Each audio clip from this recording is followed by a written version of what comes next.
Er brjálæði að gera hjá þér, Davíð? Já, ég er reyndar smá pásu núna.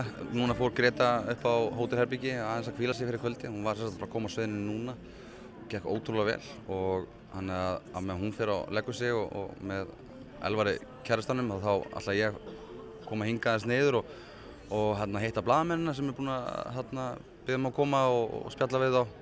Gefa þeim nokkra bóli eins og þú sáðu áðan og hann að maður er bara eins og segja, brjálæði að gera.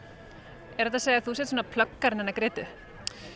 Já, það má alveg segja það. Ég er svona titlaður sem fjölmiðlafulltrúinn en maður er bara í því. Men þetta snýst það að koma boðskapnum sem hún er með. Þú veist, sumir hafa bara lag og þau eru alveg skemmtilega og svona en það sem Greta er með listaverk og ótrúlega fallegur boðskapur og þannig að mitt hlutverk er bara að reyna að koma því út til þessi flesta og það hefur heppnast, finnst mér rosalega vel. Vegna þess að fyrir 5 dögum síðan þegar við komum hérna þá var hún ekki í topp 10 í þessu veðböngum hérna. Í dag er hún að rokka milli 3. og 7. sætis. Þannig að við sem hópur held ég erum öll sammála að boðskapurinn hefur farið víða. Hvernig er að vinna sem fjölmiðlafulltrúi Gretu í þessu fjölmiðlafári sem er hérna í Svíþjóð núna? Þetta er fyrsta skiptið mitt sem ég tek með svona verkefni hérna í Eurovision. Ég vissi alveg að þetta myndi vera ákveðin, eins og þú segir, fjölmiðlafár, ákveðin geðveiki. Þetta er rosalega gaman og það bara gengur vel. Þetta er eitthvað sem bara er hluti af þessu og rosalega gaman sko. Brjálæði að gera hjá kallinu? Það er brjálæði að gera. En hvernig er Greta núna? Hvernig er hún svona, þú veist, á bak við tjöldin? Hvernig er hún stemmt? Er hún ekki vel stemmt? Sko, örugglega myndu allir segja bara henni líður rosalega vel og allt þetta.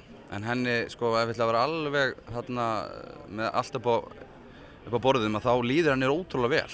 Henni finnst þetta ótrúlega skemmtilegt, henni líður vel á sviðinu og hún er búin að klára þetta listaverk. Það var hnökrar eins og allir vita daginn að grafíki var ekki að vinna með okkur og því var skipt út og svona.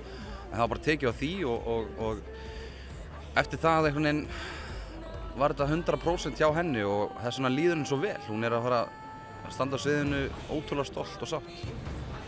Burtséð frá því að þú sért svona nánasti tengiliður hennar hérna og svona í kringum hópinn alla daga, heldurðu að við munum komast upp úr riðlinum í kvöld? Ég held það ekki, ég bara veit það.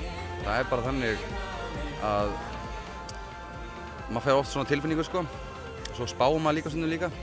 En ég hefði bara ótrúlega góða tilfinningu fyrir þessu og ég veit að við förum áfram.